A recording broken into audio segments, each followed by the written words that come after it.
Olá, pessoas! Olá, fiéis seguidores do canal Raciocínios Espíritas. Esse é o bloco Opinião Espírita, onde é feito um estudo do livro Opinião Espírita, livro psicografado por Francisco Cândido Xavier e Valdo Vieira, e a autoria espiritual também é uma parceria de Emmanuel e André Luiz, que escrevem em capítulos intercalados. Hoje, o capítulo é por conta de Emmanuel, né? Capítulo 46, chegamos ao capítulo de número 46, Na Trilha da Caridade. E como eu sempre digo, né, Emmanuel e André Luiz, para darem a opinião espírita deles, eles recorrem à codificação. E Emmanuel agora vai recorrer justamente ao capítulo 15 de O Evangelho segundo o Espiritismo, que o título é Fora da Caridade, não há salvação. E o item 10, que tem o mesmo título do capítulo, né? Que está nas instruções dos Espíritos, é uma mensagem de Paulo, né, o apóstolo, né, que se chama Fora da Caridade, não há salvação, né? Que é uma mensagem belíssima, inclusive deixando claro, né, que é fora da caridade, não fora do espiritismo, não fora do centro espírita, é a caridade, que é algo assim universal, que qualquer pessoa pode praticar, qualquer um de qualquer crença, qualquer religião, ou que não tenha religião nenhuma, não tenha crença religiosa nenhuma, é uma coisa que está ao alcance de todos. Quer dizer, a caridade é a prática do bem, né? É o amor, como se diz, eu não sei quem foi que disse isso, foi Emmanuel. A caridade é o amor em ação, porque o amor é o sentimento por excelência, e a caridade é o amor em ação, né? Através da prática do bem, das boas obras e tudo mais. Deixa eu ajeitar aqui, beleza, né? E aí é um texto assim muito significativo, né? E, inclusive que ele, deixa eu só destacar alguns trechos, né? Que ele diz assim: levando-a por guia, ou seja, levando a caridade por guia, o homem nunca se transviará. Quer dizer, é uma bússola segura, né, a caridade, a verdadeira caridade, né? Então, dedicai assim, meus amigos, a estudar o sentido profundo e as consequências da caridade, que é uma consequência boa, né? E submetamos as nossas ações ao governo da caridade e a nossa consciência nos responderá, né? Então, assim, isso aqui é muito interessante, ó. Como se houvesse alguma coisa no Evangelho que não fosse interessante, né? Mas agora é para esse momento, né? Não só ela, a caridade, evitará que pratiqueis o mal, quer dizer, já evitar praticar o mal já é uma grande coisa, né? Como também fará que pratiqueis o bem, né? Porquanto uma virtude negativa não basta.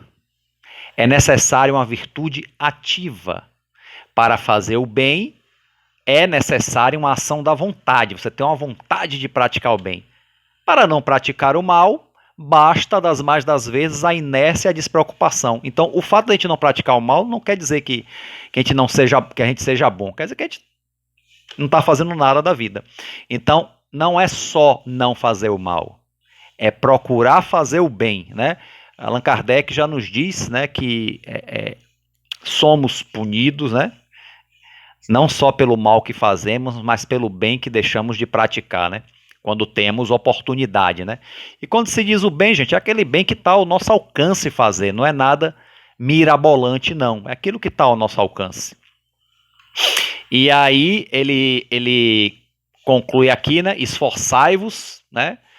E reconheça que o verdadeiro espírita e o verdadeiro cristão são a mesma coisa. Porque o que é o espiritismo? É o consolador prometido por Jesus, né?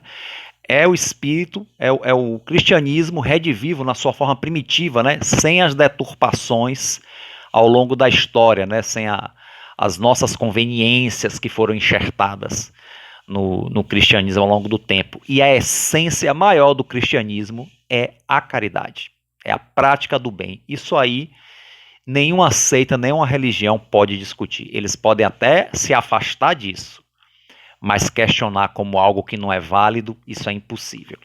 Então, está aqui, né, o item 10 do capítulo 15, né, e aí Emmanuel, inspirado, né, nesse texto, dá a sua opinião aqui no capítulo 46, na trilha da caridade, né, e ele começa dizendo assim, eita, travou. Se já pode sentir a felicidade de auxiliar, imagina-te no lugar de quem pede. Quer dizer, se nós já temos condições, né, emocionais, questões materiais que seja, não, mas não só materiais, mas questões emocionais, afetivas, né, de auxiliar, se já temos condições de dar qualquer que seja um auxílio a alguém, seja um auxílio material, ou seja prestar um serviço, ou um conforto, né? Imaginemos nós no lugar daquele que está necessitando, né? Não é tão difícil se imaginar, não. Quem nunca passou por alguma necessidade? De repente, assim, eu nunca passei fome, graças a Deus, mas já passei outras necessidades e precisei do socorro de alguém. Então, eu, mais do que nunca, tenho que ter empatia com alguém que também está passando por situações difíceis, principalmente situações iguais ou parecidas com as que eu passei, e para prestar o auxílio dentro das minhas possibilidades, né? Então, muitas vezes não precisa nem imaginar. Algumas vezes é só lembrar, né? Provavelmente, continua Emmanuel, jamais precisaste recorrer à mesa do próximo, né? Quer dizer, como eu falei, passar fome, para alimentar um filho estremecido, quer dizer, para buscar pedir comida a outro para alimentar um filho, né? Que é uma coisa assim, imagine, né? É uma provação muito dura, né? E nem saibas quanto dói a inquietação nas salas de longa espera quando se trata de mendigar singelo favor, quer dizer, tipo assim, mendigando um favor pequeno que alivie, né? Muitas vezes essas salas de espera deve ser os lugares que oferecem, né, ajuda humanitária, que ajuda muito, né? Mas nem sempre, né? Nem sempre é o suficiente, né? Mas cada um faz aquilo que pode. Que bom que existem esses lugares de ajuda humanitária, viu, gente? Que se fosse só depender das ações dos nossos governos, realmente ficaria mais difícil, né? Não querendo falar mal dos governos, tivemos muitas conquistas, sim, nessa área política social. Tivemos, sim. Se a gente lançar o olhar para o passado, nós tivemos.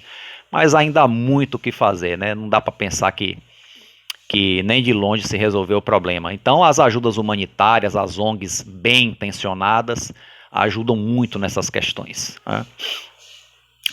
Quantos nos dirigem, continuando aqui, né?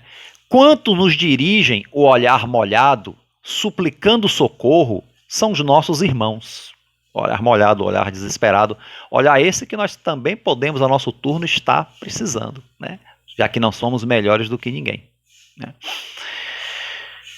Talvez nunca examinastes os prodígios de resistência dos pequeninos sem prato certo que te abordam na rua, quer dizer, os pedintes crianças, né? Sem prato certo, sem saber o que vai comer no dia, né? E nunca medistes a solidão dos que atravessam moléstia grave, né? Sem um braço amigo que os assista no sofrimento, a se arrastarem nas vias públicas, na expectativa de encontrar alguém que lhes estenda leve apoio contra o assédio da morte, né? Porque a gente vê muitas vezes moradores de rua, não é só alguém que não tem teto ou que está precisando de alimento, é alguém que muitas vezes está doente e doenças muito sérias e que não tem ninguém que ajude. Você pode dizer eles que procuraram essa situação pelas suas atitudes, certo, né? Tudo bem, a consciência disso é importante, mas a gente não pode botar isso como um julgamento, porque o Espiritismo, que é o cristianismo redivivo, nos diz que ajudemos o máximo que pudermos essa situação, porque não somos melhores do que eles, podemos já ter estado na mesma situação deles, ou podemos ainda estar, por isso a fraternidade, né? que cada um segundo suas obras, mas a caridade nos diz para aliviar o quanto possível, né? Então, muitas vezes está ali e vivendo ali em completa solidão, quer dizer, além de não ter um teto, ainda vive ali na moléstia, e uma moléstia que pode ser muitas vezes contagiosa, ninguém nem chega perto, inclusive outros moradores de rua, né? Aí, além de tudo, essa solidão, né? É uma tristeza muito grande aqui, como descreve Emmanuel. Continuando, muitos dizem que há entre eles viciações e mentiras, né? Que nos compete evitar em louvor da justiça, e ninguém pode contrariar a justiça, chamada, aqui repetiu, e ninguém pode contrariar a justiça chamada a reger a ordem.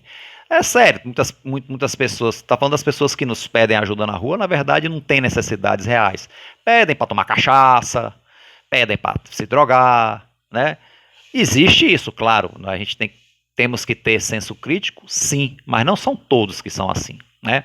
Eu que por um tempo participei com um amigo meu, ele fazia um sopão, né? Levava sopa, levava mingau para a rua ali na Cidade Baixa de Salvador, eu ia com ele, e eu percebi que realmente os moradores de ruas tinham vários perfis. Tinham, mas tinha outros que não, tinha outros que estavam na rua porque tinham abandonados pela família, ou que tinham enlouquecido, e aí iam para a rua, até a família até às vezes resgatava de volta para casa, fugia de novo, totalmente, né,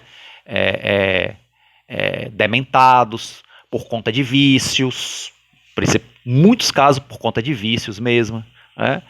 E famílias que vinham, por exemplo, de cidades do interior para tentar a vida aqui na cidade e não tinham onde dormir, dormiam na rua, famílias inteiras, pai, mãe, avô, avó. Então, não se pode botar tudo no mesmo balaio, né? Existem, né? A gente tem até que ter um certo cuidado, claro, mas não fechar os olhos como se todos fossem assim, né? Aí Emmanuel continua. Será justo, no entanto, verificar até que ponto somos culpados pelo desespero que os fizeram cair em semelhantes desequilíbrios, e até onde somos também passíveis de censura por faltas equivalentes. Quer dizer, nós também, como aquele que está pedindo, podemos ser censuráveis por faltas iguais às dele. Só que naquele momento ele está vivendo aquela situação, né? E nós não. Por que será? Até que ponto nós temos responsabilidade por conta do sofrimento que a gente vê por aí?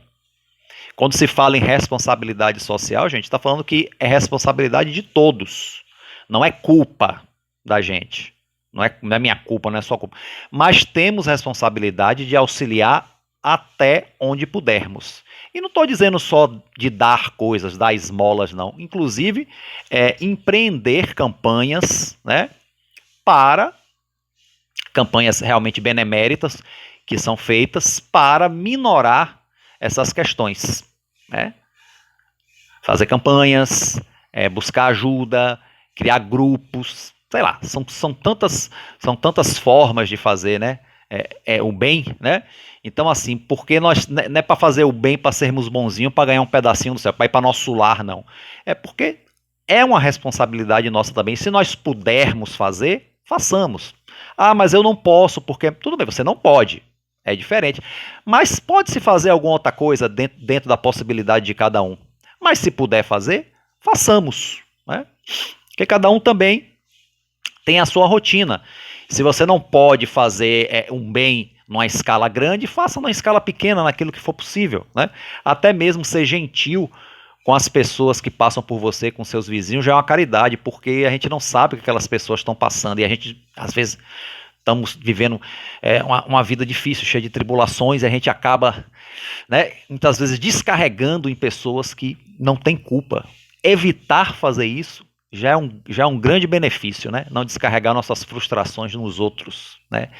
Tentemos ser gentis, porque a gente não sabe que o outro pode estar passando uma situação pior do que a nossa, né? Então são coisas pequenas, coisas grandes, coisas que estejam ao nosso alcance, né?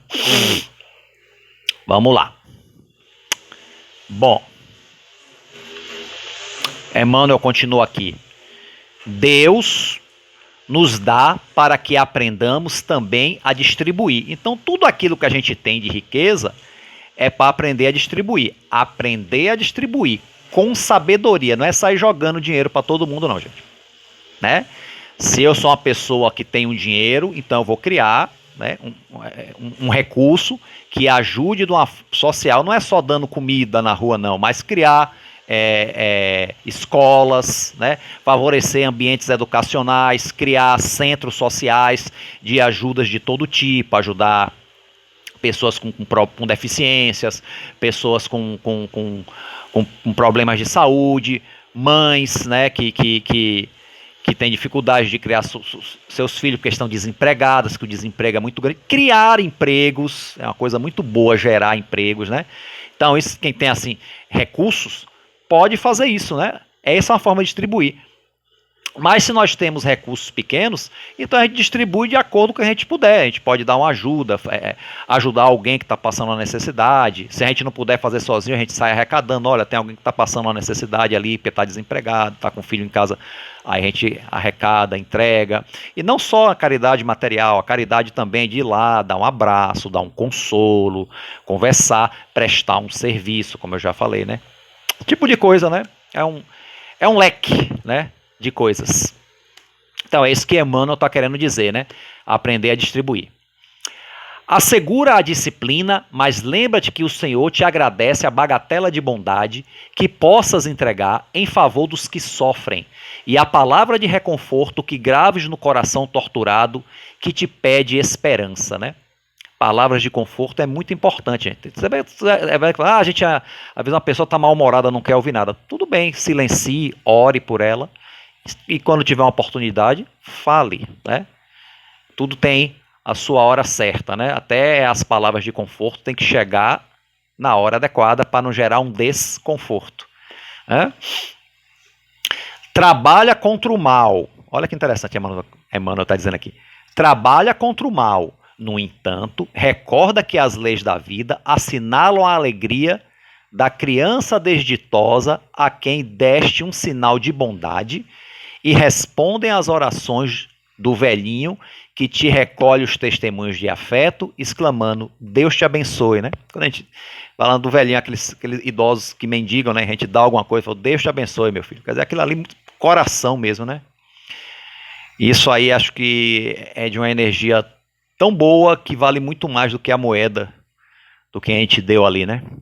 É uma coisa assim, né? E a alegria da criança, a quem a gente também socorre, né? As campanhas, por exemplo, que fazem no Natal para as crianças carentes, né? Para que elas também tenham a alegria de ganhar um brinquedo, por mais simples que seja, de ter um momento de confraternização, sabe? Uma alegria, né? Não é nem só o ter material, mas a alegria daquele momento. E que essas coisas que fazem do Natal possam ser feitas mais vezes durante o ano, né? Que não fique só lá no Natal, né? E aí no último parágrafo, Emmanuel nos encerra. A caridade em cada gesto e em cada frase acende o clarão de uma bênção. Quer dizer, a caridade é uma tocha divina que acende o clarão da bênção, né? Será talvez por isso que a sabedoria ergueu o cérebro acima do tronco, está aqui dentro da cabeça, acima do tronco, por alameda de luz, quer dizer, né, para captar a luz que vem do alto, como a dizer-nos que ninguém deve agir sem pensar, quer dizer, a gente não deve agir sem pensar. Devemos amar, fazer a caridade, mas tendo discernimento, né, de como se deve fazer da maneira correta, né? Então, assim, como a dizer-nos que ninguém deve agir sem pensar, mas entre a cabeça que reflete e as mãos que auxiliam, situou o coração por fiel sublime. Então, entre a cabeça e as mãos que auxiliam, aqui está o coração, né? Que é bom que a gente haja com sabedoria, né? A gente tenha consciência, mas que também essa consciência passe pelo coração, porque também chegar até as mãos que auxiliam, né? Então, achei bem interessante, né? O cérebro acima do tronco, por alameda de luz, como a dizer-nos que ninguém deve agir sem pensar, mas entre a cabeça que reflete e as mãos que auxiliam, situou o coração por fiel sublime. E assim, encerramos esse texto, gente. Fazer caridade realmente não é fácil para nós que somos ainda espíritos ainda, né, com imensas dificuldades, né, que ainda patinamos no mal, né? No orgulho, na vaidade, no egoísmo, no ciúme, na violência, é uma coisa assim, né? Mas quando a gente recebe esse clarão vindo da doutrina espírita, né, do cristianismo redivivo, isso tem que nos abalar de alguma forma, né? E a gente pode fazer a caridade dentro daquilo que a gente seja capaz de fazer, né? Sempre há alguma coisinha boa lá dentro, porque Deus não nos criou mal, né? Então pegar aquela coisinha lá dentro e tentar ampliar, né? E começar com as coisas pequenas para um dia termos condições de fazer as coisas maiores, né? Isso aí chama-se trabalho, isso aí se chama evolução, né? E a gente tem que ter fé e disposição, né? Fé verdadeira, né? A fé raciocinada, sentida e pensada, porque a gente sabe por que tem fé, né? Que a gente conhece, e disposição para seguir em frente. Ok, gente? Então assim terminamos mais um vídeo, né? Mais um capítulo do livro Opinião Espírita. Quem gostou aí curte, compartilha. Quem não se inscreveu, se inscreve no canal. Ok? E até então o próximo vídeo, né? Até o próximo capítulo do Opinião Espírita, se Deus quiser. Um forte abraço. Fiquem com Deus.